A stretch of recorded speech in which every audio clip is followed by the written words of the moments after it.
Good evening, everyone. Welcome. Oh, so that. All right, hello. And hello to everyone on Zoom. Welcome. We're glad you're here today.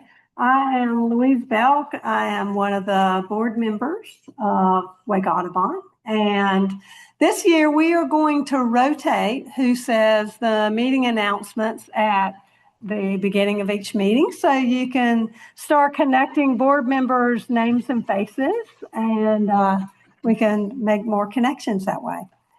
So I'm going to go ahead and kick us off with our meeting announcements. And also, FYI, for those of you who are online, the links to some of these announcements are going to be put in the chat, so you'll be able to access them.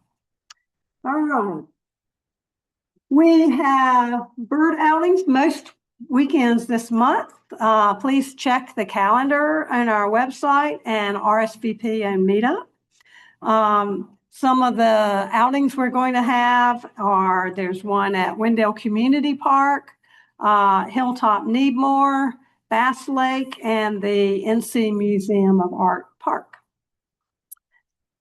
Also, on March 21st is going to be our next Birding for Wellbeing outing in Bond Park in Cary. Come meet the new Wake Audubon volunteer, Alexis Schulman, who is a licensed therapist and a yoga teacher who will be introducing mindfulness moments as we bird together. Sounds like fun. Okay, and we still have a few spots remaining for our beginning birder workshop that's hosted in partnership with Field Inclusive and Raleigh Parks. That's going to be this coming Saturday morning, March 14th at Walnut Creek Wetlands Park. Please come and learn to bird with us. It's fun. And bring a friend. To find out more information and the registration form, it's on our website calendar and our meetup group. Alexia Manchesky is out of town, so on her behalf, I am going to announce the Wake Audubon native plant sale. It will start March 14th and go through April 30th. This spring, Field to Cottage is again offering, Field to Cottage Nursery is again offering native perennial shrubs and trees at special prices to Audubon members. If you've never gotten a plant from Field to Cottage, you are missing out. They are great, great plants. And it's actually quite easy if you don't live in North Raleigh, if you live in Cary or the more west side of Wake County. They also have a pickup spot that's near the NC State football stadium right off Trinity Road. So beginning March 14th, you can order native plants at the website. That's www.fieldtocottage.com. Popular items may sell, so be sure to order soon after the online shop opens up.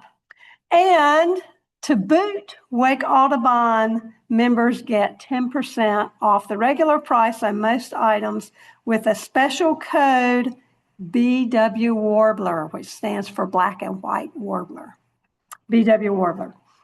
And as I mentioned, there are multiple options for pickups. All right, so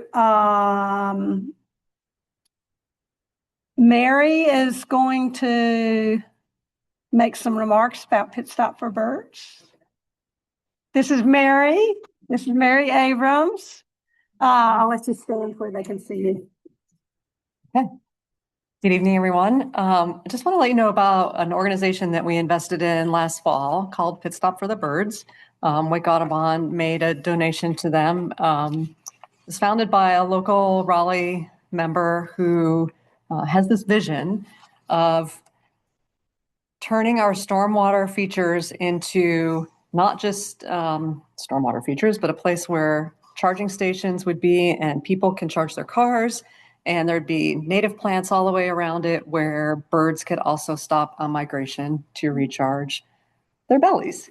So that's a very simple explanation of what Pit Stop for the Birds is. It's literally what it sounds like. It's a pit stop for birds and for people at a stormwater feature.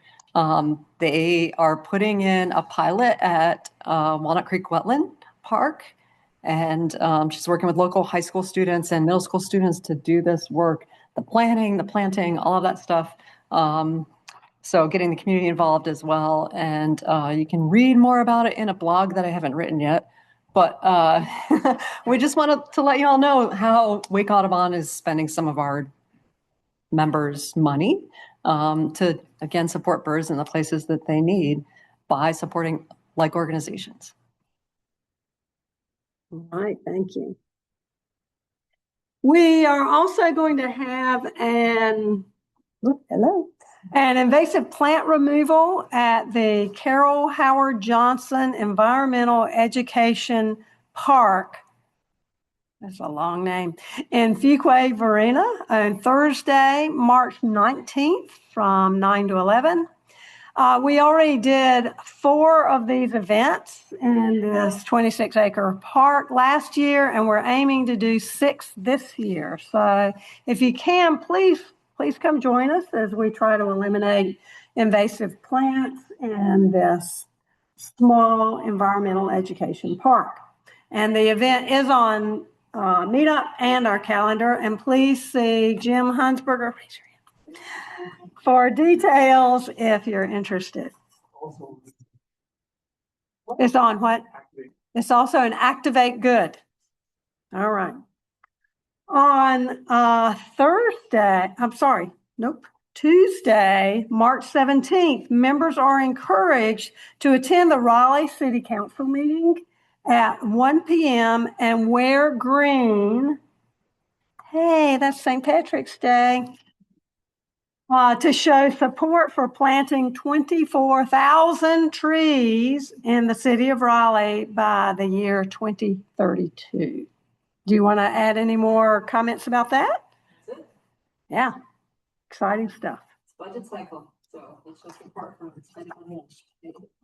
Yes.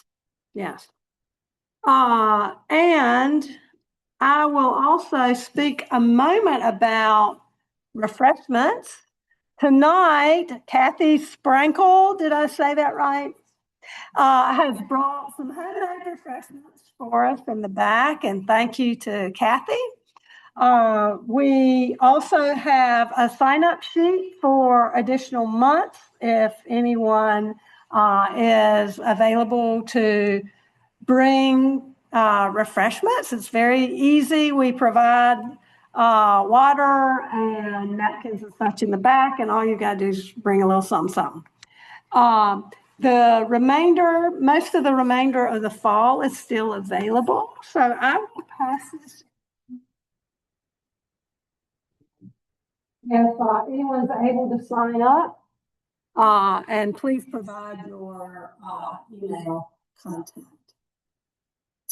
All right, John. Louise, sorry, do we need to sign up for the city council meeting that you highlighted, or is that open? Just show up. All you just got is to show up. So you're good to go. No Louise, registration. did you mention my 2 volunteer opportunities? Oops. I did not. If you will do it for me, Alexia, thank you. I missed it. Okay. I don't know if people can hear me or not. Yep. Yeah, they can hear you. Yeah. Okay. Hey, everybody. So I have my 2 annual events coming up where I really need volunteers. The first one is Ralston Blooms at the J.C. Ralston Arboretum. And that one will be on let me pull it up real quick. I think the 25th. Saturday from 10 to 3, and you can either volunteer if you want for all day, or you can do half shifts. I think it's 9:30 to 12:30 or 12:30 to 3:30. You get free admission to the Ralston Blooms Festival, which has all sorts of fun activities, including plant sale and craft show and the famous birdhouse competition. There'll be talks. Um, so we're going to be tabling there. And Which, then which month is that? April? April. April. Okay, thank you. Yes. And then please contact me at asmaneshi@gmail.com and let me know your interest in those volunteer opportunities. And then in May, on May 3rd, we have the Cary Herb Fest.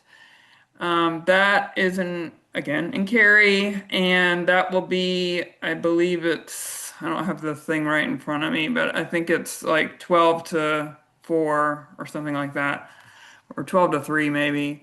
Um, and so that's on a Sunday, and that's also a fun activity where they have different plant vendors, arts, crafts. They have a butterfly release and different tours around their herb garden there. So for that one, again, it's a much shorter period of time. Like I said, it's only about 3 or 4 hours. So you could either volunteer for the whole time, or you could do, 2 hours, the 12 to 2 or 2 to 4.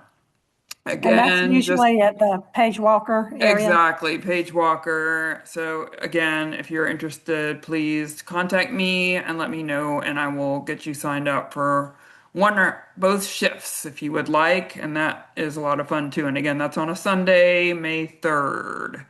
Right now, I have no volunteers, so any help would be appreciated. It'll be me. Thank Great, you. thank you.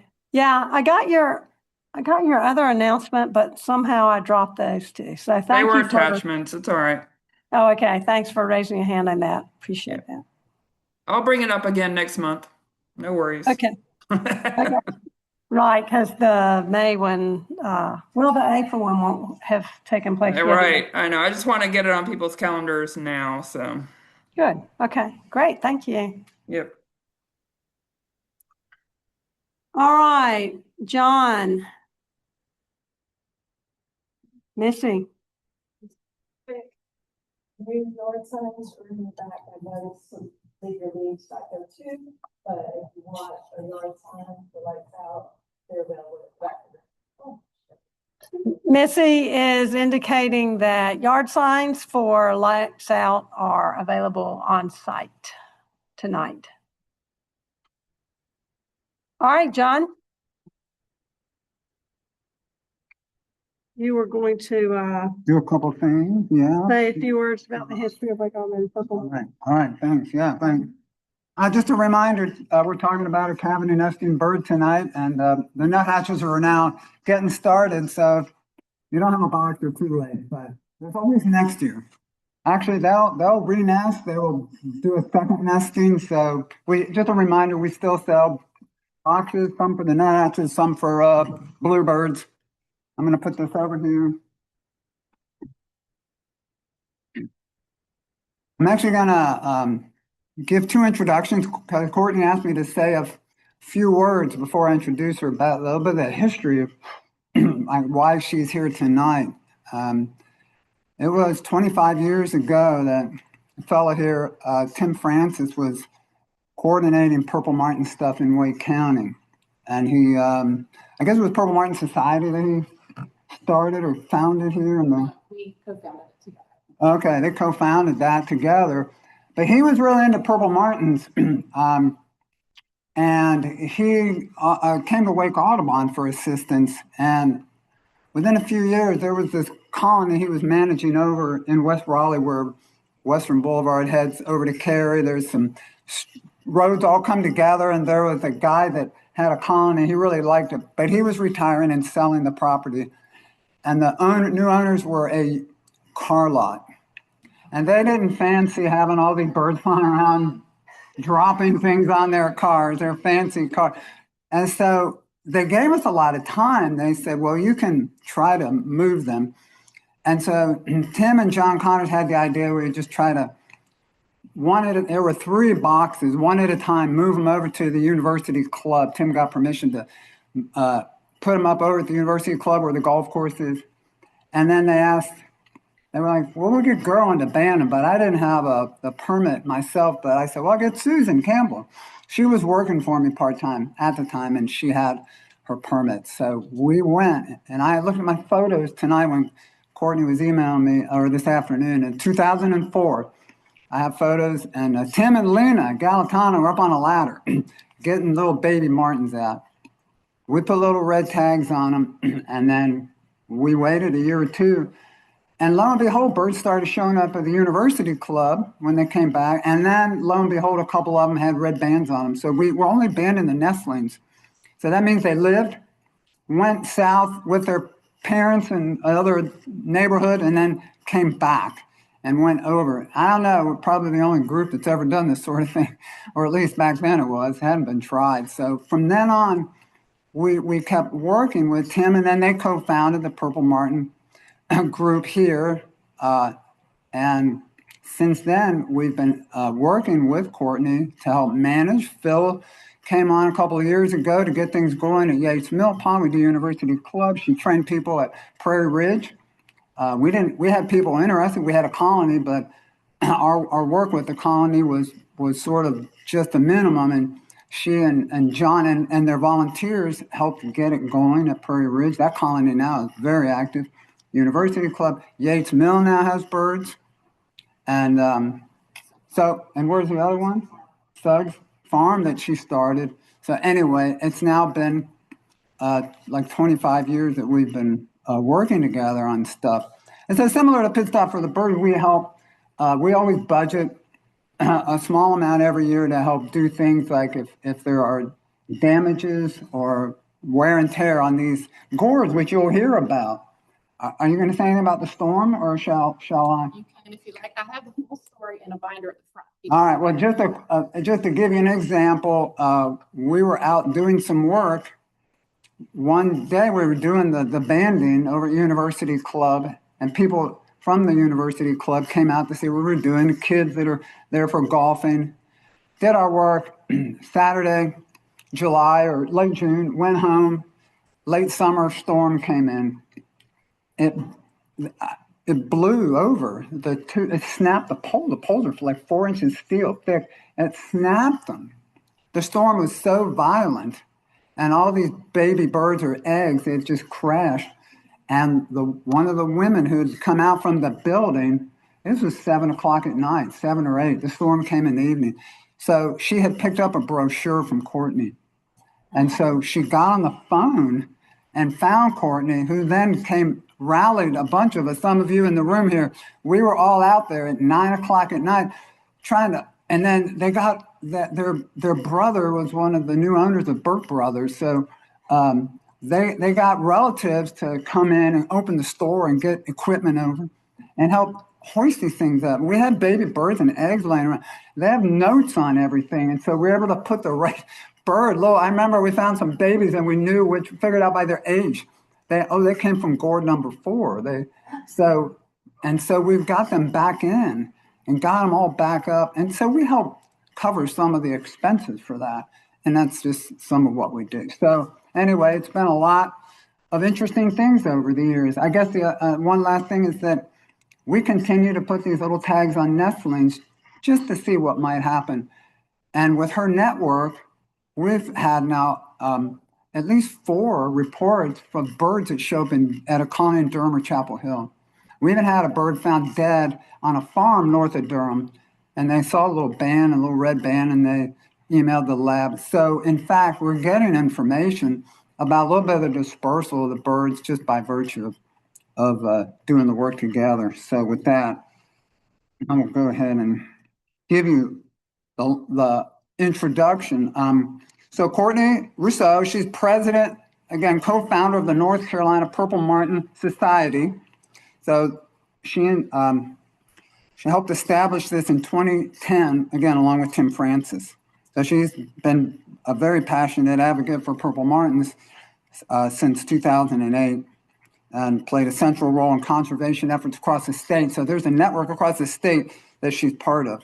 In 2021, she helped incorporate the society as a nonprofit, so further solidifying its mission to promote purple martin conservation and educate the public, which you'll be hearing more about these fantastic birds tonight. It's a migratory bird, and we're all interested in knowing more about these birds. She manages the one, a personal colony, but the three that I mentioned, Wake County, Suggs Farm, and University Club, Yates Mill Pond, and has helped at Prairie Ridge a lot. And consults with 2 additional public sites, other parts of the state, but she'll consult with anybody. I'm always sending people to her. Mentors, Martin landlords, there's a lot of work involved. You can talk to Phil about this and afterwards about what's involved. So she helps mentor them, helps me with the banding every year. That takes a bit of organizing. And her collaborative spirit has fostered these strong partnerships with various groups in the area and across North Carolina. And in recognition of all this, Wake Audubon, we awarded her the John Connors Conservation Environmental Education Award, and she's received the Conservation Service Award from the South Wake Conservationists. She is originally from Greenville, North Carolina, graduated from NC State University, and is currently an environmental educator with Raleigh Parks. So with that, please welcome Courtney Rousseau to hear about something else.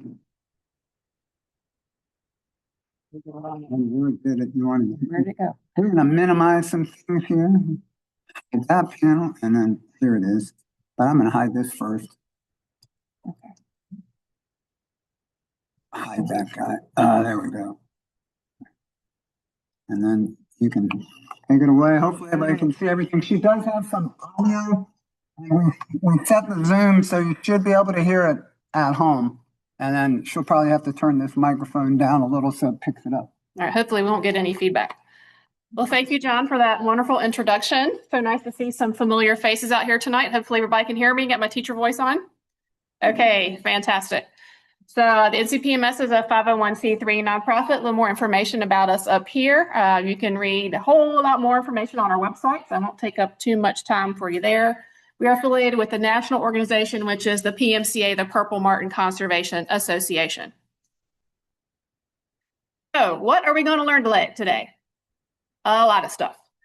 A little bit of everything about martins. We'll just kind of sprinkle it all in, and we'll see if we'll get all your questions answered before you even ask them. So we'll see how that goes. We'll go over the biology and the history of the purple martin, as well as management techniques for colonies, NCPMS martin projects, and how you can get involved in purple martins yourself. So let's see if my sound will work here. So you can hear these guys. Such a lovely call. Of course, I'm a little biased. Purple martins are the largest member of the swallow family.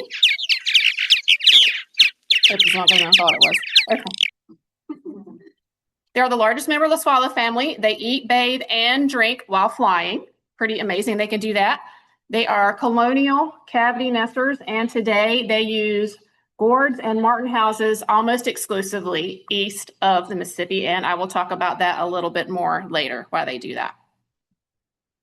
So let's get a look at this. So in this clip here, you can see a male and a female purple martin both, and you can hear their distinctive vocalizations. Here's the male. Here comes the female.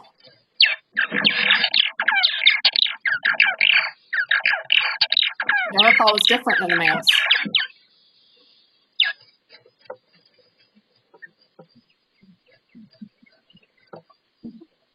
Just going to rearrange the decor a little bit here.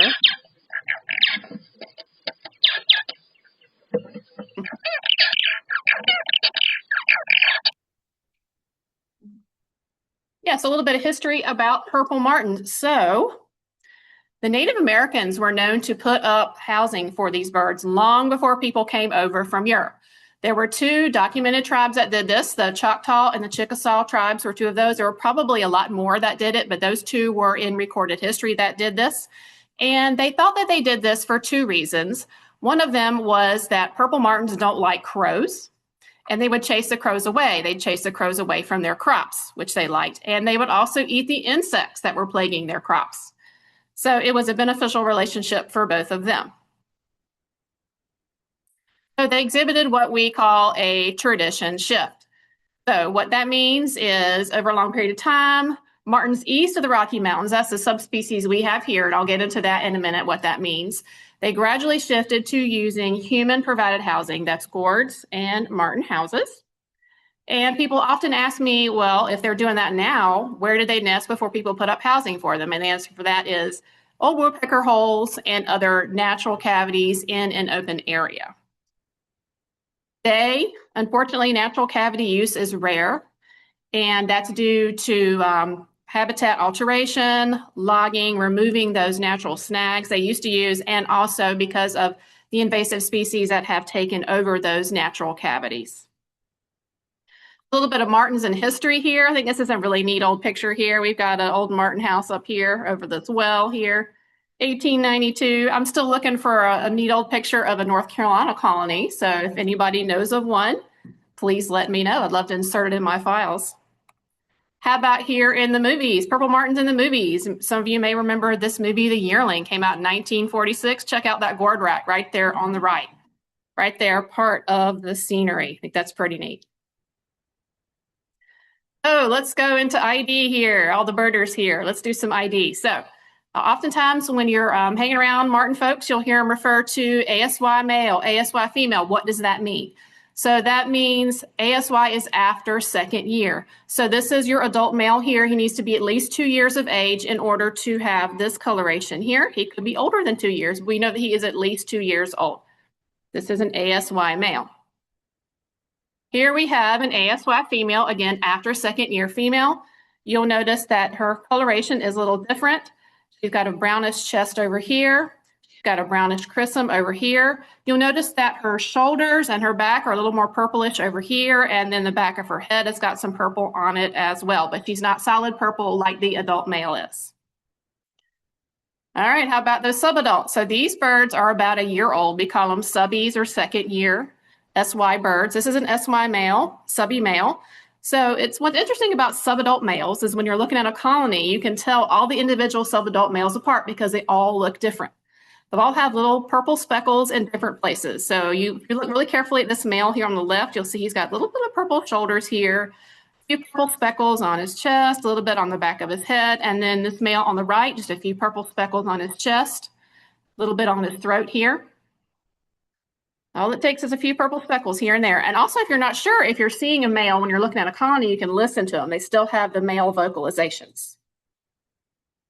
Here is our subadult female, again, about a year old, and you'll see how brown she is.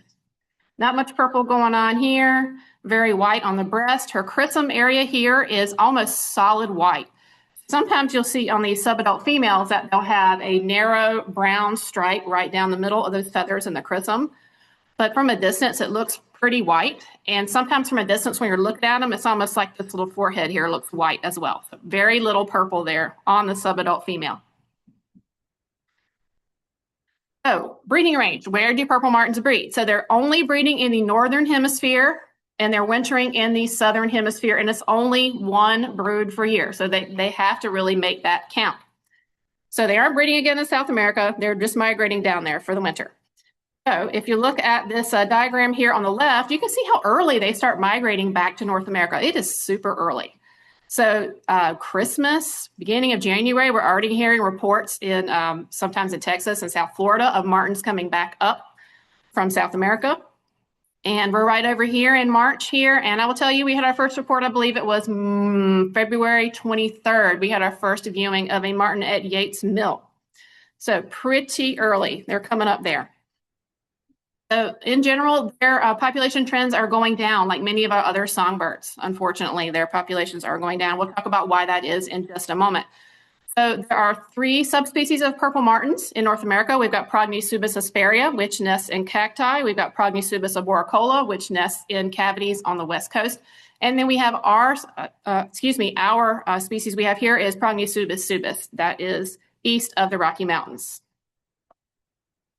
So why are they declining? Well, I'll give you some hints. If you look at this picture really hard, you could probably figure out a few reasons there. So loss of nesting sites is the big one here. So we're really seeing this in this part of the state. We're seeing development of open spaces. We're seeing these areas that used to be farmland that had old martin houses, old gorebacks. The land is being sold. They're being developed into houses. All that land is being cleared. They're losing those housing sites. And then, unfortunately, in some cases, there's lack of interest. You may have a landlord that puts up a gourd-rack, puts up a house, and then he moves away, or his family moves into the house, and this family is not interested in taking care of that rack anymore, and it goes into disrepair. And in the case of this house here, you see it's missing half the roof. That's not going to house martins anymore. So if people lose interest in maintaining that house, eventually it can't house martins anymore, and they will leave. So in some cases also, removal or alteration of safe off-season roost sites during migration is also an issue, especially when they pick city areas to roost in. So in some cases in the news, you may have heard of these roost sites being disrupted. There was one in Tennessee in the last couple of years in one of their larger cities. They were choosing to roost in some trees around an opera house. And it was great for people to come see them, but unfortunately the opera house wasn't real fond of all the bird poop that was building up in those areas. And it was a really hard sell for the local conservationists to talk to the opera house and try to get them to understand why the birds were there and what they were doing. And unfortunately, they did chop those trees down. So I don't know where those martins went, but when they choose to roost near people, sometimes they do run into conflicts. They don't always do that, but sometimes that is an issue. Again, competition with non-native invasive species, and we'll talk about what those are in just a few minutes. And in some areas, declining insect numbers. So here's a little better map of our subspecies of purple martins that we have in North America. We brought Prognosubis hesperia down here, your desert purple martins, Prognosubis arboricola over here on the west coast and over here, and then we've got our eastern purple martins over here. So most of the martins that we have in North America are our eastern purple martins. So let's talk about this term you may have heard called scout. So what is a scout? It is simply the oldest martin to return back to a site. So the oldest martins in a colony, they may be 3, 4, 5, 6 years old. They have that instinctive drive to get back to that nest site first. They know what they're looking for. They know where they want to nest. And they are making a beeline back to that colony. And those are generally the ones you are going to see first. And the younger birds will follow, and they'll gradually fill in that colony as time goes on. So, little myth buster here. You do not have a scout that comes back to your colony and goes, I'm going to go get all the other purple martins in Brazil. I'm going to fly all the way back to Brazil and bring more martins up there. They do not do that. So once they come to your site, they are there in that general area for the breeding season. So they exhibit what is called site fidelity. So you'll see in this bottom picture here on the right, these two martins have come back and their landlord hasn't put their house up yet. But they're waiting, and they'll hang around for a week or two to see if that house comes back. But if they breed successfully in that area, they will return back to that exact same site in the next year if they survive migration in order to breed there again. Now, studies have shown that the male's site fidelity is slightly stronger than the females. Sometimes the females, this has been proven by banding studies, sometimes the females will move around to local sites every year. They'll stay in the same general area. They may not come back to the exact same colony, but the males are more likely to do that. When at the end of the breeding season, they form these huge migratory roosts, which it can be very interesting to see if you're able to go see one of those in your area. So in North Carolina, there's a pretty well-known martin's roost at Umstead Bridge, Mans Harbor. This one isn't as big as it used to be. So I know in years past, Wake Audubon had done some trips down to, John's nodding in the back there, had gone down there to see those birds in that area. Yes, for some reason, for the past probably 3 years now, the numbers at that bridge have not been as high as they had been in the past. What's interesting is there seem to be really huge numbers of them building up more along the Pamlico and Pungo River. Over here on the right, we have a martin roost that was showing up on Doppler radar. This was like 5:15 in the morning. So if you look at a radar loop, late July and the beginning of August, sometimes you can see these roost rings show up on radar. If you're up early like I am for no reason at all, you might notice those in late summer. So there was a really huge roostering over Lake Mattamuskeet this summer. That was really interesting to see. This one over here at the nutrient phosphate plant was actually confirmed. I went down there in person and confirmed and saw the tens of thousands of martins that were converging down there. That was really amazing. So I've got this picture here from Presque Isle, Pennsylvania. They were roosting over here in these reeds on the water. So similar habitat over there at the phosphate plant as well in some of these pockets where they have dug out the spoil, if you're familiar with that area at all and how they do their mining operation. So we've done some geolocator and GPS studies on these birds. Generally speaking, we, meaning all the researchers across North America, have done that. And it's been very interesting, the information that has been gleaned from these studies. We've been able to see their migration paths, how long they're staying in certain areas, if they're taking the same paths north and south. And we're seeing in many cases the martins are not. So what's interesting, this is a bird that was in Erie, Pennsylvania. And you can see that at the end of August, it was already starting its trip south. It went over Florida, Cuba, Yucatan, and then headed all the way down to Brazil. But when it went north, it went straight over the Gulf. It did not go up the same way that it came down. And studies have shown that they most often will fly nonstop over the Gulf. So I think that's pretty amazing that they do that too. I have up here in my displays over here in person, you get to see this. I have a GPS map from a bird from South Carolina that was done back in 2011. So if you're interested, you could come up after the presentation and see how that path compares to this bird here in Erie, Pennsylvania. So how fast do they travel? This is average, about 370 miles a day at 31 miles per hour. I think that's pretty impressive. All right, I thought this was a pretty funny picture. So purple martins don't mate for life. This has been proven by banding studies. You know, if I could speak Martin, I would wonder what these two are saying to each other here. It's just like, this is pretty funny. And in fact, only about 10% of the breeding pairs will repair in subsequent seasons. Most times they change partners.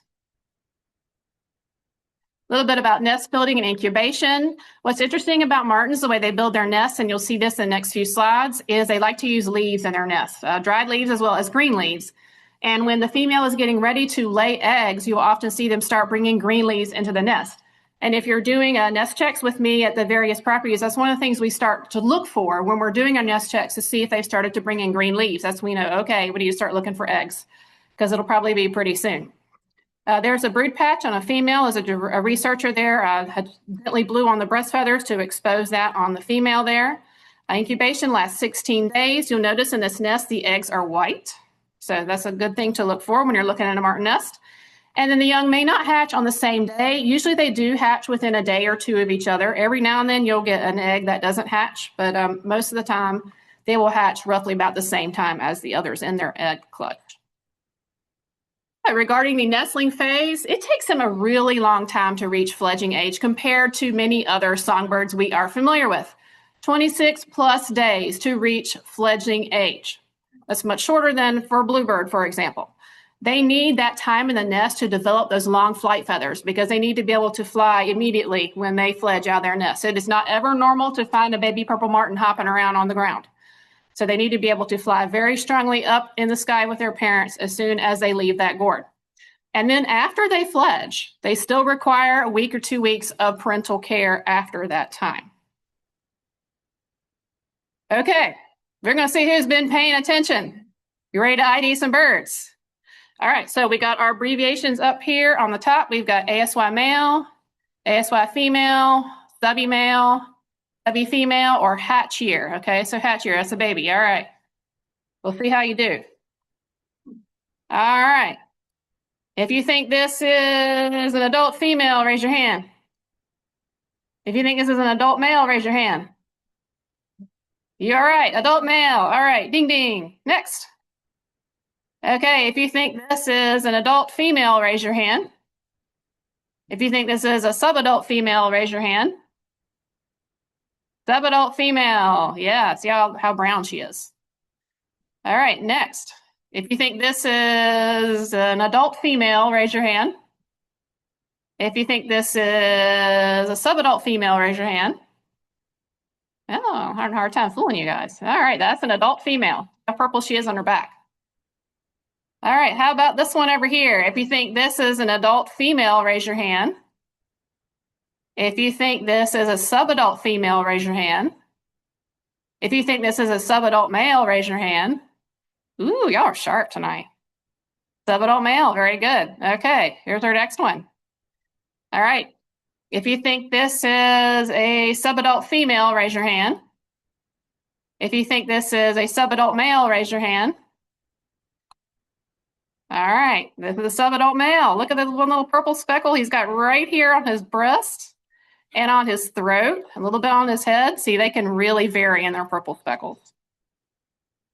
Okay, and then this bird over here with the blue arrow. Raise your hand if you think that might be a subadult bird. Hard to tell sex. Raise your hand if you think that might be a hatchier bird. Yep, that's a hatchier. It's got that yellow gape right there on the end. These are actually all fledglings right here, getting ready to jump. All right, very good. You guys get a gold star. Okay, so let's talk a little bit about the survivorship of purple martins. How long do they live? Well, those young birds, they don't have a very good chance of survival, only about 27% chance of survival from age 0 to 1 year. How about if they get past that point, age 1 to 2? So a 1-year-old martin has about a 61% chance of survival to year 2 because they've done that migration once and they're still relatively young and healthy, hopefully at that point. How about after that? It goes down a little bit after that point. So 2-year-old bird only has about a 49% chance of surviving after year 2. And that's the rigors of migration. That's the more possibility of predation. And also those females, they have laid eggs, they have raised clutches, and that takes a lot of wear and tear on their body. So they're less likely to survive the older that they get. So you might think they probably don't live very long, right? Well, let's see. What do you think the oldest purple martin on record is? Okay, I'm hearing 8. I'm hearing 14. Anyone else have a guess? 10. Okay. 13 years, 9 months. Yeah, we had some good guesses over here. Very good. So 13 years, that's pretty amazing given the odds that these birds have for survival. So talk about what martins eat. Only flying insects. So you're not going to have a martin come to your seed feeder to eat your seeds. That's not what they do. They eat only flying insects that they're catching in the air. And they eat a very wide variety of flying insects. Over 40 pounds of insects per bird per year. That is pretty amazing when you think about it. That is a lot of insects. And oftentimes people ask me, well, do they eat mosquitoes? Or they say, I'm buying a martin house because I want them to eat all my mosquitoes. Well, unfortunately, they eat almost no mosquitoes. And this has been proven through diet studies. Hate to tell you that. So they are not mosquito eaters, but they do eat a lot of other things. So how far away from their colony are they foraging? So during breeding season, they aren't going very far, only about 5 square miles from that colony during breeding season. Obviously, when they're at their winter roost sites, they're going a lot further around the radius of roost sites than that. So just some more pictures of what they eat. I think these are really interesting to watch their diet. 262 billion insects a year from at least 71 insect families. So that's pretty amazing. So another question I get a lot is, will martins eat honeybees and will they eat other pollinators? And the answer is it's not typically an issue because they are generalists. May they eat a honeybee here and there? Yeah, maybe so. But I know a lot of people that actually have honeybee colonies and they do fine with martin colonies. Not a problem at all. So how high are the martins going to eat their foods? Remember I was saying they're the highest feeding swallow species. So let's think about how high they are actually going. So if there is really poor weather, meaning really cold, really windy, really rainy, they may feed low to the ground, but this is not typical for them at all. So what is more typical for them is about these heights, 10 to 12 story tall building or up to about 50 stories high, a kind of building like that. But if the weather is really good and you've got a nice warm updraft and you've got migratory insects that are flying up high in that migratory highway that insects have as well, they can get super high, about 100 stories high in the air. So oftentimes you'll be under a colony, you won't even realize there's a martin circling up way up high. And sometimes they'll get curious and they'll come down low and you're like, where did he come from? He was way up there the whole time. Oh, speaking of feeding, they are very susceptible to weather conditions and weather issues. And we saw some of that last year with some of our colony sites. So you can do supplemental feeding to save them from poor weather and poor feeding conditions. So after 3 days of cold or rainy weather, they can start to starve. Their babies can start to starve. The adults can start to starve. And what you can do is you can offer them crickets. You can offer them mealworms. You can offer them superworms. And what you can do, and this may sound really funny, but bear with me here, you can take advantage of their instinct to catch flying insects and feed them this way. So there are several landlords I know that will do this. You can put a cricket in a spoon and flip it like this, and it goes flying through the air right past the colony. They see the flying insect, and they go for it. And they'll eat them that way. And you can train them to eat that way. You can also put them on individual porches, and they'll come and eat them off the porches.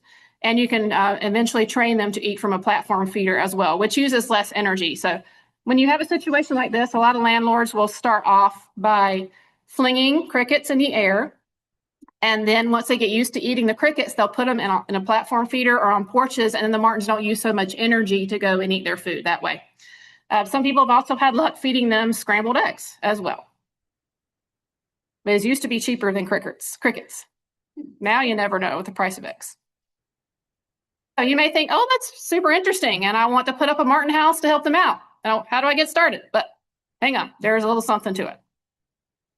Before you put up martin housing, one does not simply put up a martin house.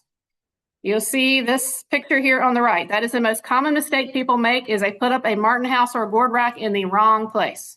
And we'll talk about what that means here in just a minute. First question is, do you live in the martin's breeding range? Most likely, yes. If you are listening to us in North Carolina, most likely, yes, unless you live on top of the highest mountain peak. You are probably in their breeding range.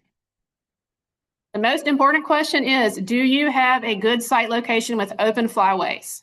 And I will talk about what that means in just a moment. And are you willing to manage the housing? You do not want to just put up a martin house and leave it, because it will fall down over time. It will become run down. It may get infested with invasive species, all of those things. So you need to be able to manage the housing after you put it up. Now, what does it mean to have a wide open flyway? So you want a wide open location away from trees. So you could think of purple martins as like little airplanes. They need room to take off and land and swoop. They are not helicopters. They do not fly straight up and down. So you cannot put up a martin house in the middle of a forested area and expect to get a colony. That's not going to work.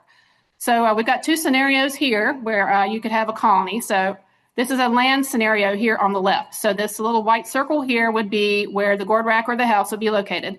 It needs to be at least 30 feet away from your house, but no more than 120 feet away from your house. They do like to be near people or near human activity. But most importantly, it needs to be at least 40 feet away from any trees or tall shrub. Further is better. That is a minimum. So if you think about it this way, if you have a tree that's this tall and you've got your martin house here, if that tree were to fall, if it were going to hit your martin house, you probably want to move it further away from that tree. That kind of helps you eyeball a little bit better there. So in this scenario here on the left, the flyway for those martins would be right here on the left. This is most likely where they would come and go, right over here on this side. Now, on the right, this is also a scenario that is successful. You'll see this a lot on the coast or in areas near a lake. You can put martin housing on the end of a boat dock or on the end of a pier. Again, that is their open flyway. They love to be over water. There's lots of insects there near water. In this situation, if that martin landlord was to put that gourd rack or their house over there on their land, they would be too close to the trees, and that would not be a good idea for them. So in this situation, this is better right here over the water. So when you're thinking about putting up a gourd rack or a martin house, please tell people don't do it the hard way. Monitoring should be easy and enjoyable. So we've got some scenarios here to consider. So over here on the left, we've got somebody who has put up gourds in a field, kind of like rustic old way here on an old tree. That's in an open area, great, but you can't get up there without a ladder. Not real safe, kind of hard to manage. So we don't recommend doing that. And then on the right here, we've got somebody who's put a martin house here on a tilt pole. Those were very popular probably 40, 50 years ago. That's fine if you're cleaning a house out at the end of the season, but the problem is here, if you have a baby martin that falls out and you do a nest check, that's going to be really hard to put that baby martin back if your pole only tilts over on the side, because if you're leaning it down, everything is going to fall out of it, right? So we don't advise people to use those. And this situation on the right, this is a nice homemade house, but the compartments are not accessible. There's no way to open that house to do nest checks, to get in there, to do repairs, to do anything, because that house has been nailed or screwed shut there. So some more unmanageable house examples here. Like this is a funny picture here. Sleep, keep, red roof in over here. I call this one the Leaning Tower of Martin. It's hard bolted onto a long pole, homemade stick here, but you can see that the compartments don't open. They're nailed shut, and this pole doesn't go up and down for management, so that's really hard to get to.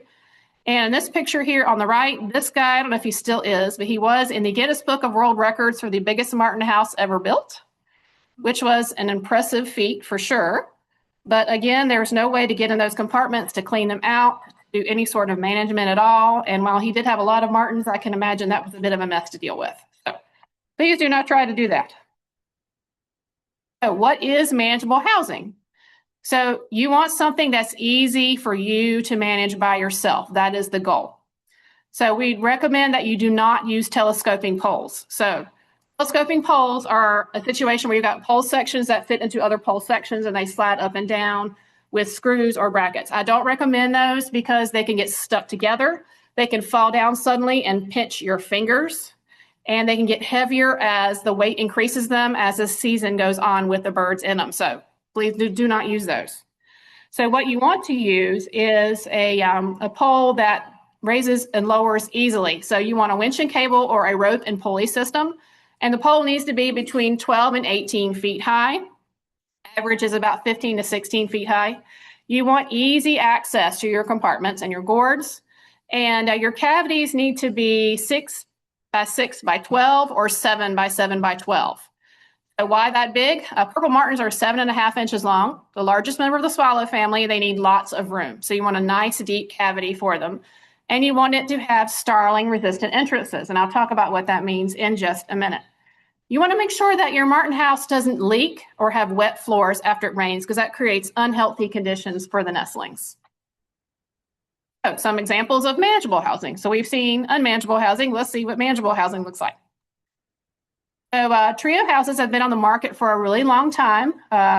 You may have heard of a grandma or grandpa house, or a Wade or Irva house, nature house. That's all the same manufacturer.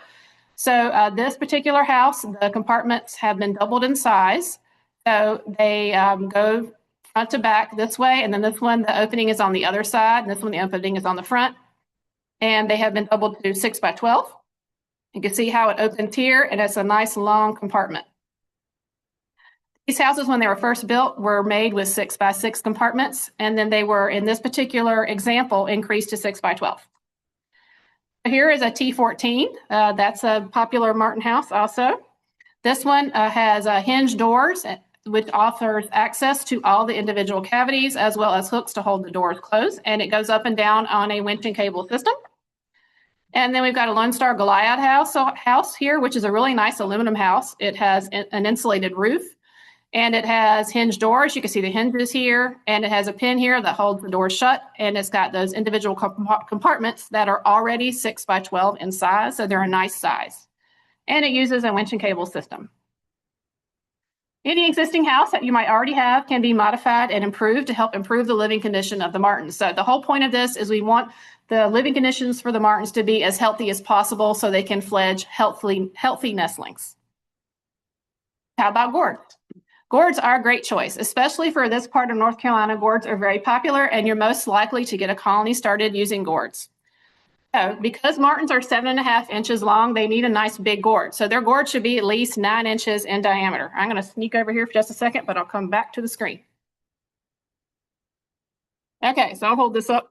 I don't know if you can see it on Zoom or not, but this is an example of a manufactured gourd here. This is a super gourd here. This one, I believe, is 10.5 inches in diameter. And it's a nice opaque gourd. Let me get to that here. And it's UV resistant. It's easy to open the compartments for nest checks and for cleanouts. And it has drainage holes in case rain blows in there to help keep the nest dry. Really nice gourd, easy to clean out, easy to use, and the Martins like them a lot. Over here, by comparison, we have a natural gourd. A lot of people like to use these. This one, I believe, is about 10 inches in diameter. So you see how big a gourd needs to be to house a pair of purple martins. So just to give you an example of that. And if you want to come up at the end and take a look at these, feel free to do that.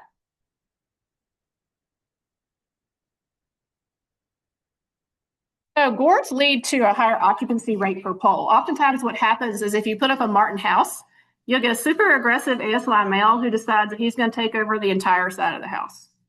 Especially when those compartments are close to them, he goes, like all three of these, and I'm just not going to let anybody nest next to me at all.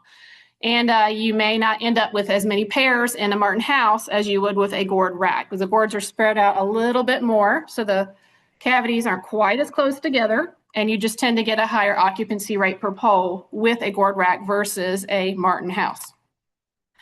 So as I mentioned earlier, you want to have a good opaque gourd. So this one is a good opaque gourd here. You don't want to have a greenhouse effect with your martins. So this is super important if you're buying plastic gourds. You want to make sure you have a high quality plastic gourd that is opaque, that is not translucent. And if you're not sure, hold it up in the sunlight, put your hand behind it, see if you can see your hand through there. You don't want the greenhouse effect. So you want to make sure your gourds also don't have leaks and that they have ventilation features.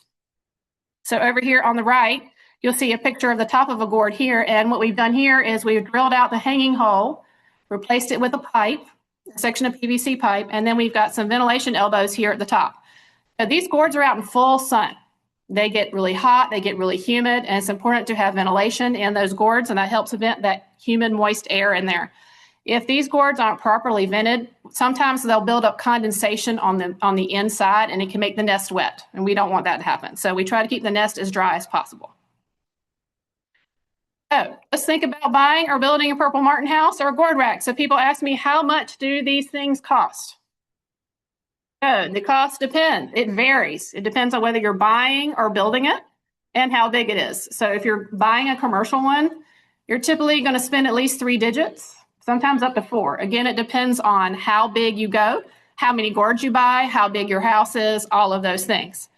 I have some DIY plans. If you are a DIY person, I brought those with me here. I also have them on my website if you want to look on my website for those.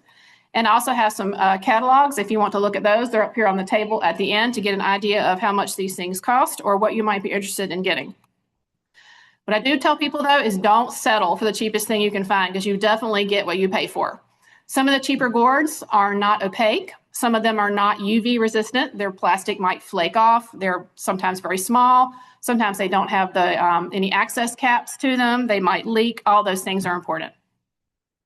So if you're buying one, make sure it meets the minimum specs. So house compartment should be 6 by 6 by 12 or 7 by 7 by 12, and gourd should be at least 9 inches in diameter.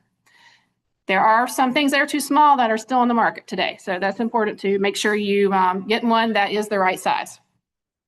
Stay away from so-called decorative birdhouses that aren't practical. There are plenty of artisans out there that make beautiful birdhouses that are not practical at all. So make sure that you are not falling into that trap. So if you are going to build a martin house, make sure you check the plans first to avoid costly fixes later. You don't want to build a beautiful work of art and then realize that you have screwed it together and you have no way to get into the compartments. Or you've got round holes in there and then you've got a starling problem. I'll get to that in a minute. Or you haven't put in drainage holes. All those things matter. So make sure you consider that very carefully. Okay, so let's say you've got your martin house, you've got your gourd rack. Now what do? So you've got to attract martins to your site. So how do you do that? You keep in mind that they are a social animal and they nest in colonies. So you can use that to think about how to attract them. So there's a recording called the Dawn Song that you can play in the mornings.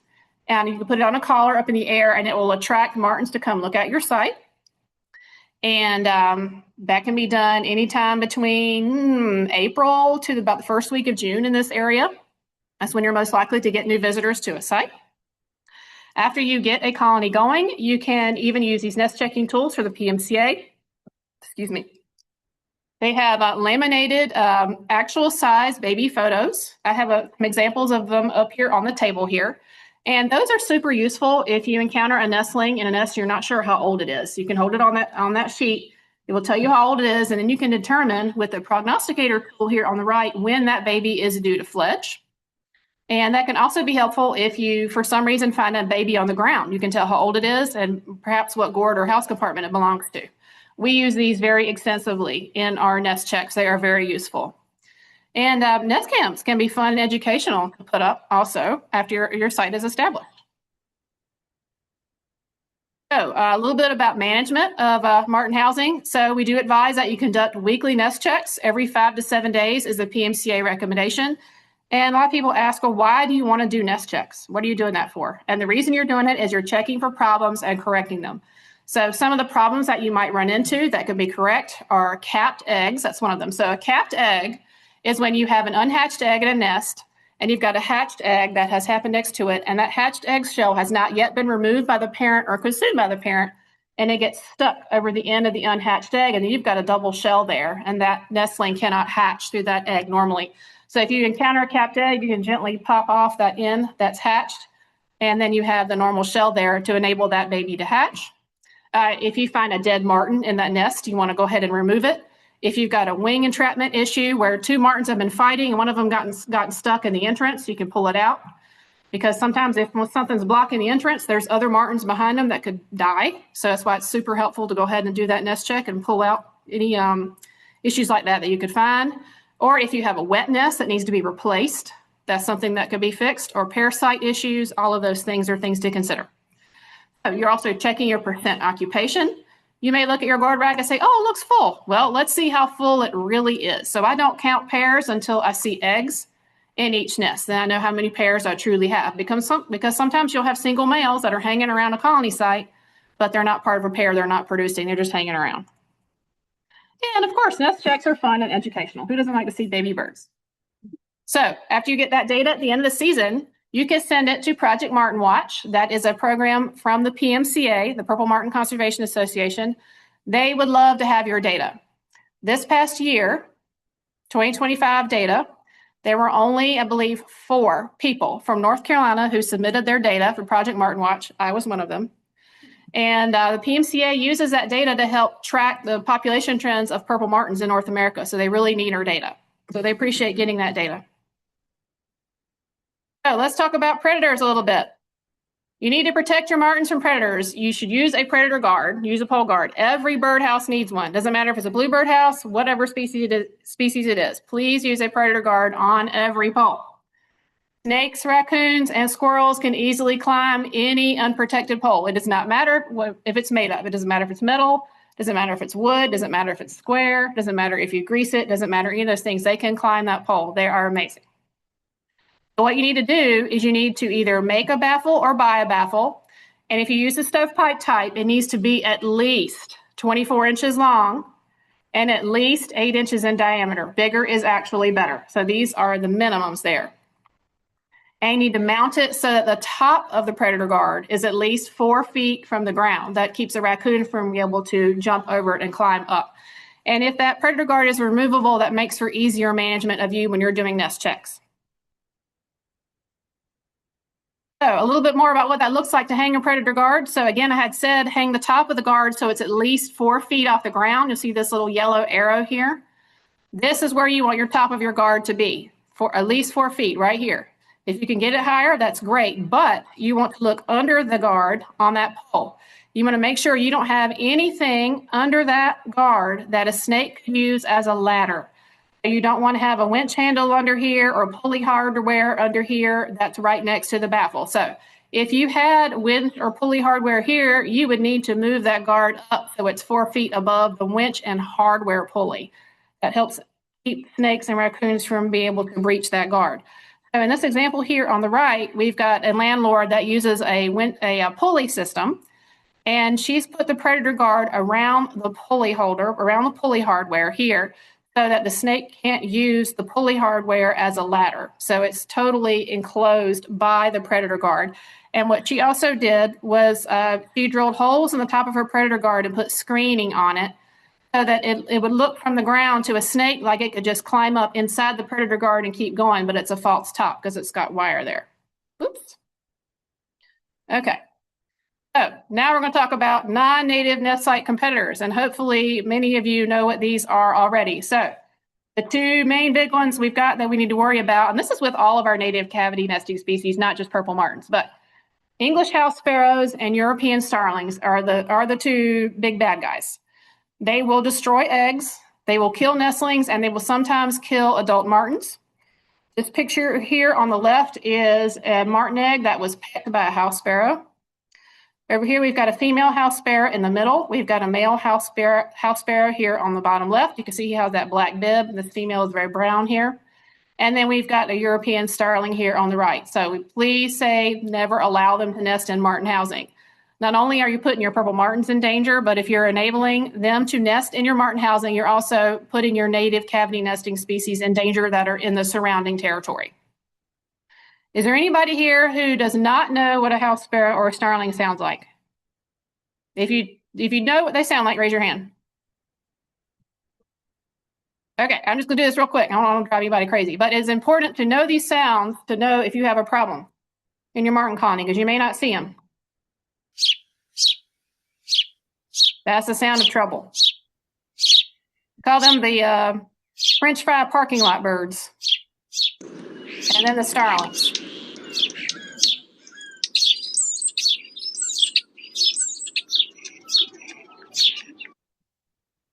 Okay, so how can we keep starlings out of martin housing? So we want to use starling resistant entrances.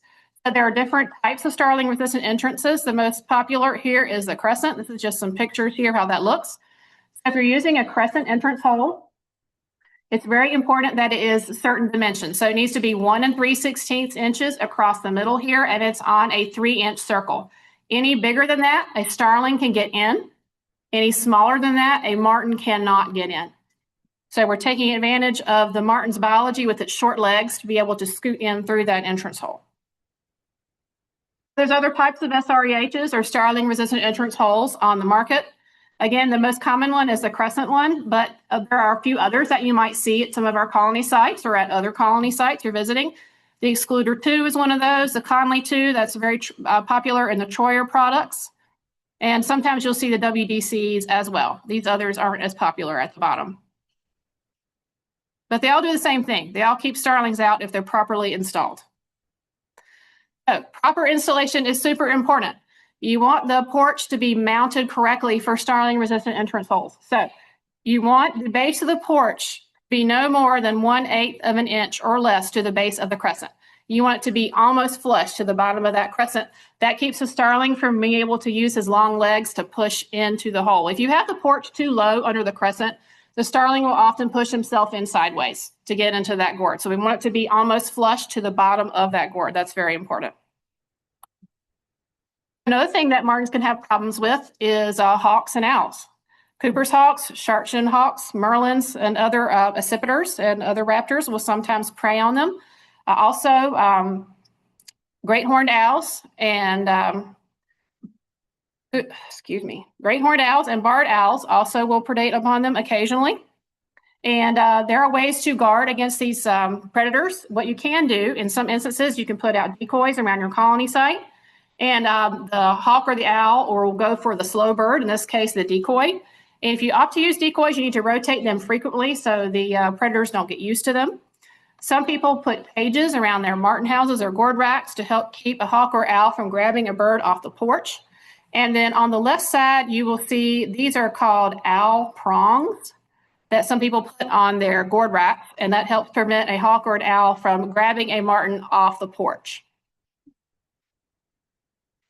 So let's talk about some mis-IDs. Some people say, I see some birds on my gourd rack or on my martin house. Are they martins? Well, these are two that are commonly misidentified as martins. We've got a barn swallow here. We've got a tree swallow over here on the right.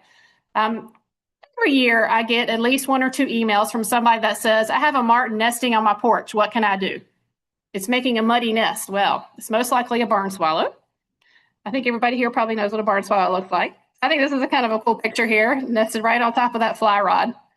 That's kind of cool. And then we've got our tree swallow over here too, which is a relative of the purple martin. Nice white breast there. They're also a nice native cavity nesting species. And then here's a few more examples. I see another bird in my martin house. What is it? So in this area, it's most likely to be a bluebird or tree swallow. Those are the most common, but we see a few others that will occasionally use martin housing because these are all cavity nesting species as well. The house finch is kind of an outlier. They'll nest just about anywhere. Most years you won't find house finches in your martin gourd racks or houses, but sometimes you will. It was, I think, 2 or 3 years ago, it seemed to be the year of the house finch, and I was hearing reports from all over the place of people that had house finches in their gourds. It was very odd. Usually it's not a house finch. Usually these two, the bluebird and the tree swallows, are the ones that try to get in martin gourds. Sometimes you'll get house wrens or titmice or great crested flycatchers that will try to use gourds as well. What should you do if you have another native species that is trying to use your martin house? So you need to provide separate housing for these native cavity nesting species. You don't want to let them nest in your martin colony site, especially if you were trying to establish a site, because they will chase your martins away. So you need to put a separate housing up for them, about 30 feet away from bluebirds. It could be further if you'd like, and that's a good rule of thumb.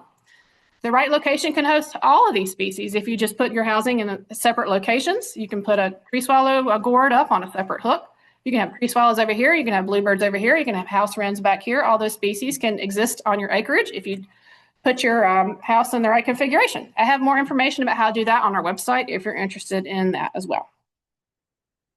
So let's say you're looking in your martin house, you're looking in your gourd rack, you see a nest, but you're not sure what built it. So here are some examples here of nests. We've got our non-native invasive house sparrow here on the top left. They can really pack a cavity full. They make this tunnel-like appearance on their nest here. Sometimes they use trash, use a lot of grasses, and sometimes they'll pack it so full that they'll pop the door open on a house. So they really pack it full. Tree swallows like to use feathers in their nest. You can see some examples of that. And starlings build big, bulky nests. You can compare these two nests here to the martin nest. Again, the martins have white eggs. See the leaves in the nest here.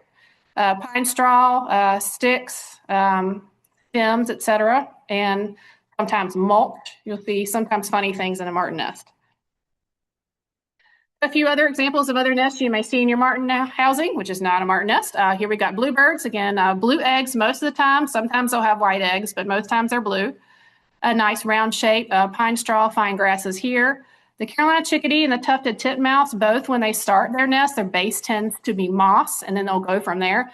If you're looking in your gourds, and usually about this time of year, you open it up, you see moss. It's a chickadee or titmouse has got some ideas there. So make sure you get separate housing up for them. And then as they get going, obviously their nest looks a little different. This looks like such a comfy nest to me, so soft and comfy with that chickadee nest. And then the house wren, they tend to fill up their nest with sticks. So you see a whole lot of sticks in a house like this, that's definitely not a martin nest. So let's say you're looking at eggs. Let's become martin eggheads. All right, so A, B, C, and D are all purple martin eggs. So in the situation in A, this is an old unhatched egg that's left at the end of the season. It's just gotten dirty. And then B is an example of a capped egg. This is what I was telling you about earlier. One of the things we look for in a nest check where we've got that unhatched egg with a hatched cap on top of it. C is a normally hatched egg here. D is an unhatched egg.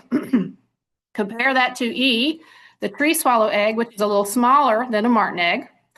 And then you got F and G. F is a starling. That's a non-native invasive species. See how much bigger that is compared to a bluebird egg, G.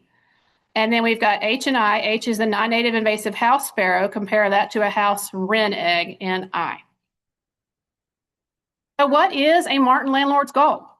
So the goal of a martin landlord is to fledge healthy, strong young because they're depending on us for survival. We want them to be as healthy and maintain their population as much as possible. So the average success rate nationwide, egg to fledge rate is only about 50% nationwide. But in good years, it can be much higher. 70 to 80% success rate, especially in managed housing. When you're doing regular nest checks and managing that housing, it really helps them survive better. And what is our role in conservation? Because the martin's future, of course, is in our hands. So what we do with our conservation projects is we are involved in scientific research, banding and tagging projects. We've done a lot of those with John Gerwin over the years. We do public outreach through social media. We do educational events like this one here to raise awareness of purple martins. We have public tables and information booths at events. And we do our conservation projects with public martin sites so that people can see the martins and enjoy them in public parks. So why should you get involved with martins? Management leads to increased nesting success. They do a lot better when we do our nest checks and we take care of that colony than they would if we just put up the thing and just left it alone. They will not abandon their nests when inspected. They're very tolerant of nest checks, so no worries there. And monitoring nests and keeping records is good practice and is recommended by the PMCA. And it's been proven they experience greater nesting success when we take an active role in their survival. So how can you get involved with martins in Wake County? So we've got colonies at various sites around Wake County. We talked about those a little bit already. So over here at Yates Mill Pond Park, we've got a gourd rack that's up over there. There's gourd racks at Prairie Ridge Eco Station. You can volunteer with the museum to work on those sites. At NCSU Faculty Club or University Club, which is next to the vet school on Hillsborough Street, we have 2 gourd racks up over there. That's the one that John was talking about earlier. And then at Sug Farm Park in Holly Springs, we have a 16 gourd rack over there as well. And you can check with your group for more opportunities, or if you are involved in another wildlife club, you could check for more opportunities to put up a gourd rack. So we have other statewide sites that you can see as well. Over in Clemens at the Yadkin River Nature Trail at Tanglewood Park, we have a gourd rack up there. That was just put up last year and it filled up its first year. We were so amazed. And we're in the process of putting up another gourd rack at that same site this year as well. And then down in Onslow County, Northeast Creek Park, we've got a Lone Star house up over there. And in year 2, it filled up as well. So we were very happy about that as well. And hopefully we'll be putting up 2 more houses down in that area the next couple of years. And we would like to put up more around the state. We just need folks that are willing to manage them. So how else can you get involved locally? So we need people to help start new sites. We need people to help us do nest checks, to be nest monitors. We need people to help us with season opening, hanging gourds, checking equipment. When it comes down to the end of the season, taking them down, cleaning them out, and then special projects like banding. We need volunteers for all of those things. So we do public outreach with Purple Martins. You might notice this John right there, the picture on the top left. When we do banding, we invite the public to come see us, to come see the babies and come understand the process that we're doing and be educated about the martins. So always inviting people to come see us do those things. We have booths at community festivals. We've done projects with the Boy Scouts, Eagle Scout projects, and we've done some work with the Neighborhood Ecology Corps, getting the youth involved in learning about bird conservation. So other conservation projects. So they really help increase awareness of purple martins. And we always ask people, if you can't put up a martin house in your yard, if you've got too many trees, you might think about sponsoring a community martin project in your area, in your neighborhood, or in a park near you, or near a school near you. Those are also opportunities. You combine education and conservation, putting one up at a school. So that's another idea as well. So for 2026, I'm just going to say something very briefly about this project. This is something that we're doing this year. We're going to be working with a Delmore Lab at Columbia University starting about May 6th and running through about the first week of August. So we're going to be doing a project with them where we're going to be exchanging eggs from some nests from Connecticut and the sites here in North Carolina, and we're going to have all our Wake County sites involved in that. And we're going to be doing that to compare the timing of the migration of those birds when they fledge to both their new and old nest mates. Those birds are going to be tagged, migration tracking tags. I'm not exactly sure what tag she wants to use. We'll be talking to her about that to determine when they migrate. They'll be taking blood samples from the nestlings to examine the molecular underpinnings of migratory timing. And we're going to be doing all sorts of cool research with that. And if you're here in person, I have handouts. You can read more about the project. They're up there on the table to give you more information on what we're going to be doing there. So that should be very interesting as well. Just want folks to realize, remember, they need our help to survive. They are dependent on us to put up housing for them east of the Rocky Mountains. That's our Prognusubis species that we have. And we hope that you will consider putting up martin housing or volunteering today with our group. This is the end. So thank you very much.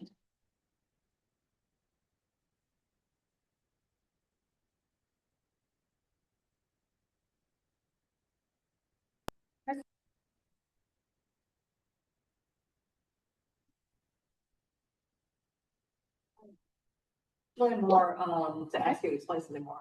So will you talk more about how the adults teach the young to catch insects? I remember observing the swans and asking you, is this what's going on? Yeah. So okay. Hopefully you can hear me online. Okay, so she asked to talk more about how the adults teach the young to catch insects.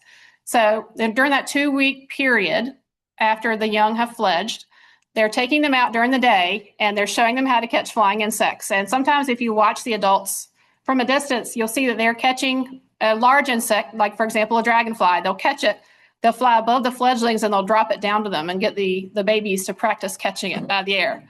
And if the babies miss it, they don't catch it, they'll fly under the babies, grab it, fly above them again and try to get them to catch it. And it's pretty funny to watch. And what's also really funny is to watch the fledglings come in for the night. They'll bring them back to the gourd after they fledge for about 2 weeks, depending on when they fledge, to watch them land. And it's so funny. They have no idea how to land the first few days and they crash and they land on top of each other and it's just hilarious. So, yeah. Okay. Anyone else? Sure. How do you get a porch on like that super porch?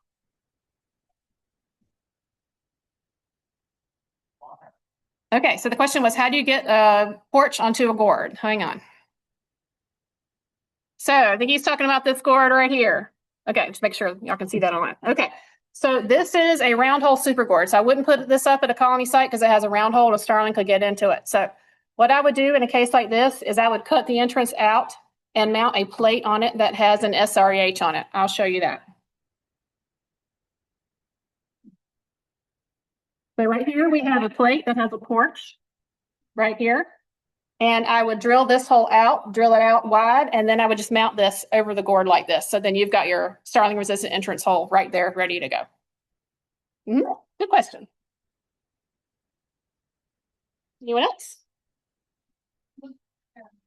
There's a number there. I mean, are there any questions? Yes. Forgot to have anybody monitor. There was a hand up over here earlier. That voice was posting the link. Okay.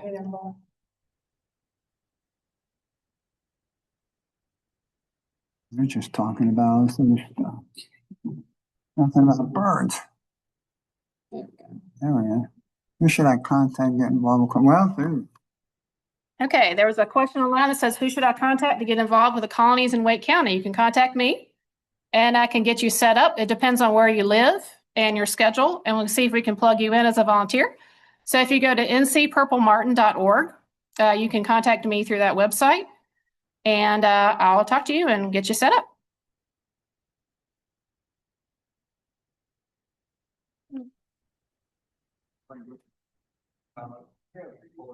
They have markers from come see the air farms ball. They're necessarily wrong. It's important to remember that the name mud martin is a more established vernacular term for any kind of swallow. And that's false mud. So we shouldn't be telling people that they're wrong. It sounds like we're talking about them just because we use the traditional name for them. So the comment was that a mud martin could also refer to a barn swallow. Yeah, if there's any doubt as to what they're seeing, I definitely ask them to send me a picture. And then we know for sure. And we always thank them for caring about native birds, no matter what species they are. Yes. How do we know when, like if it's full or? Yeah, so first of all, you want to think about who's going to take care of the second rack, if you have the resources and the time to do that, and if you have the space to do it. But if you have a situation where your gourd rack is filling up every year and the martins are fighting over it, then it's probably time to put up another rack. But it's also a manpower thing to think about too. Yep, that's a good problem to have. Okay, anybody else? How often do you do the nest check? Every 5 to 7 days. I do nest checks every 5 to 7 days. Yes. Your Western subspecies, they nest similar here. So I think she's referring to, she wanted to know if nesting, let's see, Western purple martins, if they use man-made housing. Is that the question? Yeah. Yeah. So that's Prognysubis arboricola. Some of them do nest in single unit wooden housing, and in some cases, there have been some documentation of them using small gourds as well, like a small colony site, not these big sites like we have over here on the East Coast. So there is some of that transition to man-made housing over there on the West Coast as well, but it's not as widespread, and they are still nesting in natural cavities there as well. Yeah. They used to have purple martin gourd pole at the art park, Museum of Art, a long time ago. Do you think it might be time to ask them whether they can get it back? So the question was, there used to be an old gourd rack at the art park, and wondering if it was time to ask them if they would like to get it back. Okay. So the first question would be, who's going to pay for it? And then the next question would be, who's going to manage it? Because when you've got a new site, there's a lot that has to go into it to make sure that it attracts martins and not other species. So if we can get those questions answered, then that would be a good way to start.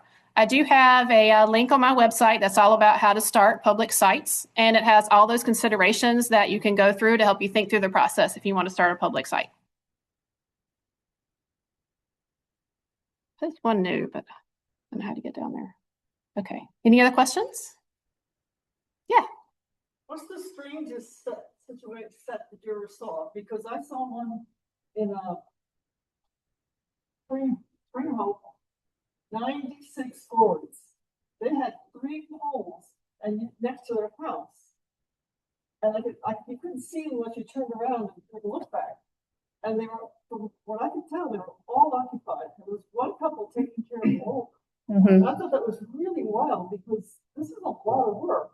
Yeah. But have you seen anything stranger than that? Yes. Yeah. So the question was regarding what we call super colonies, where situations where people have a whole lot of gourds, a whole lot of housing in one place. Yes, I have seen that. I have a few friends in Alabama that have really large colony sites. And he has family members that help him come do nest checks because he just can't do it all on his own. He has over 100 gourds in his yard. Yeah, that's a lot. That is not something I would personally do. And I would wonder how much the ecosystem could support in a situation like that. So yes, they do exist. The largest one we manage that's public has 48 gourds. And we usually have at least 2, if not 3 of us out there doing that one. Anything else? Okay.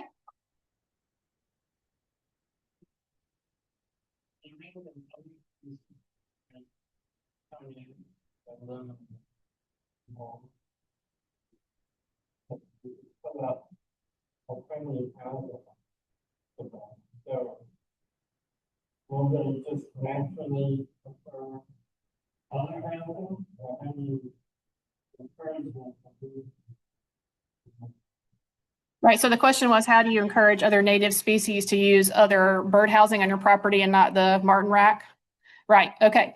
So we have what we call the trihabitation protocol. The full description is on our website. You can get the details there, but I'll just give you a brief rundown of what it's like here. So let's say you have a situation where you're trying to start a new colony and you've got a pair of bluebirds and they moved into your gourd rack and that's where they want to build their nest. So what you do is if you get them to the point where they're just building a nest, they don't have eggs in it, then it's okay for you to take their nest material out. You can completely cover those gourds up. You close them off. You put up a bluebird house up for them 30 feet away at least, if not a little bit more, 30, 45 feet away. Wait until they've built a nest in that bluebird house and laid at least 1 egg in it. Then they are committed to that bluebird house. You can open up the gourd rack again and they'll leave it alone.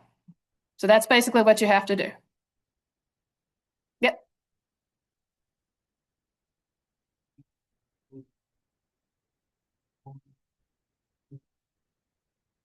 So he said the martins don't nest at the same time. They won't interfere with the martins. Is that correct? I'm just repeating this for the Zoom people.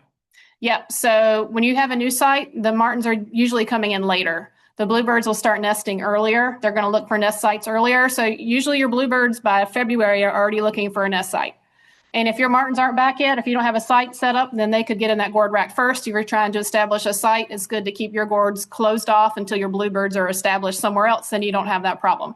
Same thing with tree swallows. Similar situation. Great question.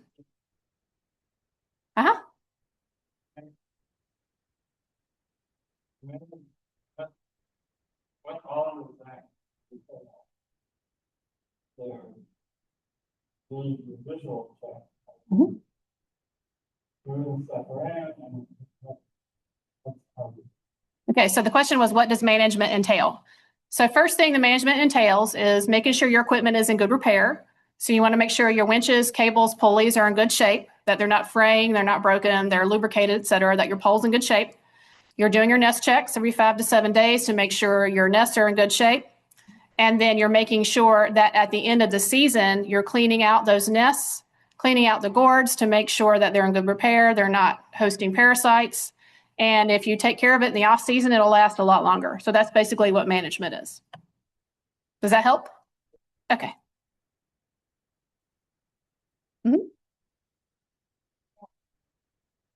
That depends on what I see. If I see everything looks normal, everybody looks fine, I just write down my numbers and close it up, move on to the next one. So we try to make them as fast and as efficient as possible. Okay. Anybody else? Yes. Is the eastern subspecies the only one that nests colonially, or do the ones out west also nest? So the ones, the question was, is the eastern subspecies, Prognosubis subis, the only one that nests colonially? So they nest more densely colonially than the other two subspecies do. Prognosubis hesperia nests singly in cavities in cacti. Prognosubis arboricola will nest in loose, small colonies, not the big colonies like we see out here, out east. Good question. All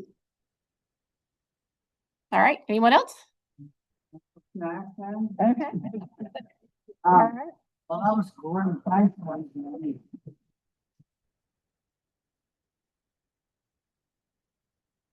Thanks everyone for coming out. I will mention, Courtney mentioned that, we do the tagging, the nestling, the banding, and it's a public event. So keep an eye on the Wake Audubon website.